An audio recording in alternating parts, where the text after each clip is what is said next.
Hello guys, my name is Shariful Azam. Welcome back to Kalam Academy. As I told you earlier that in my next video I am going to tell you something about financial accounting. तो आज जो है हम financial accounting के बारे में discuss करेंगे कि फाइनेंशियल अकाउंटिंग है क्या, और साथ ही साथ हम ये जानेंगे कि फाइनेंशियल अकाउंटिंग में मतलब अकाउंट्स में अकाउंट को रिकॉर्ड करने से पहले हमें किन किन बातों का ध्यान देना होता है। ठीक है, तो चलिए स्टार्ट करते हैं विदाउट वेस्टिंग आवर टाइम।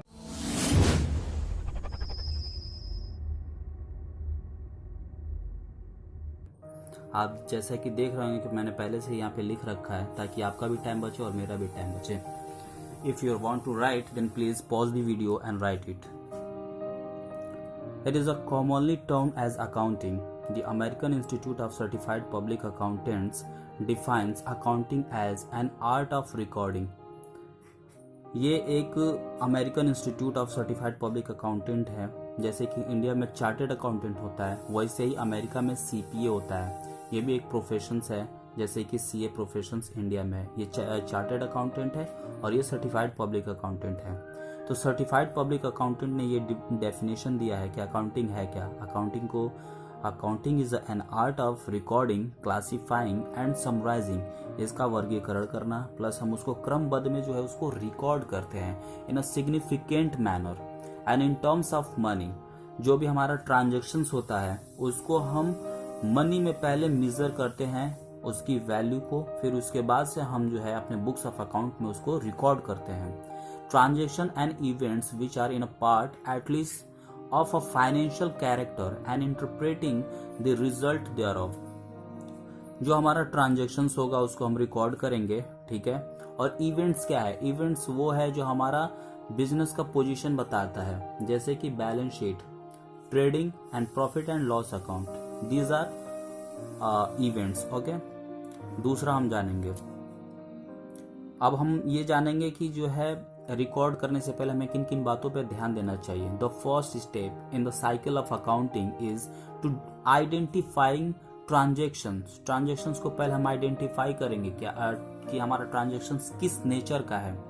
जो हम ट्रांजेक्शंस होता है उसको हम पहले आइडेंटिफाई करेंगे कि हमारा ट्रांजेक्शंस किस नेचर का है। जैसे कि क्या ये पर्सनल अकाउंट है, उसके बाद क्या ये रियल अकाउंट है, क्या ये नॉमिनल अकाउंट है। इसके बारे में मैं अपने अगले नेक्स्ट वीडियो में आपको एक्सप्लेन करूंगा ब्रीफली, ओके।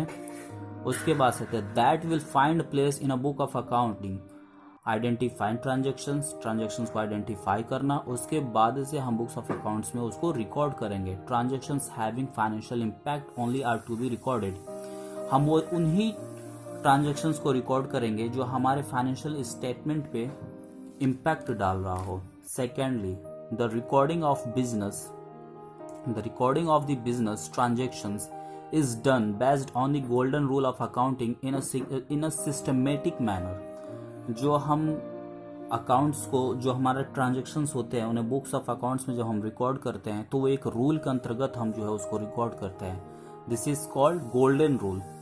ये भी मैं आपको नेक्स्ट वीडियो में बताऊंगा। अभी हम सिर्फ इतना जान रहे हैं कि अकाउंट को मतलब हमारे ट्रांजेक्शन्स को रिकॉर्ड करने से पहले हमें किन किन बातों का ध्यान देना होता है। पहले हम और आप ट्रांजेक्शन्स को आइडेंटिफाई करेंगे। आइडेंटिफाई करने के बाद ही हम उसको बुक्स ऑफ अकाउंट में रिकॉर्ड करेंगे। उसके बाद third, as the transactions increase in number it will be difficult to understand the combined effect of the same by referring to individual record. Hence, the art of accounting also involves the step of summarizing them। Transactions बहुत ढेर सारे हो जाते हैं तो उसके लिए हम जो है लेजर तैयार करते हैं। जैसे कि परचेज होगा तो परचेज सिर्फ एक ही आदमी से थोड़ी परचेज होगा, ढेर सारे लोगों से होगा। तो हर आदमी का अलग अलग परचेज होगा तो ढेर सारे परचेज हो जाएंगे। इन सारे परचेज को हम एक जगह पोस्ट करते हैं, that is called purchase laser. और परचेज लेजर में जितने भी लेजर होंगे परचेज से उस परचेज को हम परचेज लेजर में डालेंगे। वैसे ही सेल्स सिर्फ एक आदमी को थोड़ी सेल होगा, ढेर सारे कस्टमर को सेल होगा, तो हम कंफ्यूज हो जाएंगे। इसके लिए हम क्या करेंगे, एक जो है सेल्स लेजर बनाएंगे। उस सेल्स लेजर में जितने भी सेल्स है उन सबको पोस्ट कर देंगे।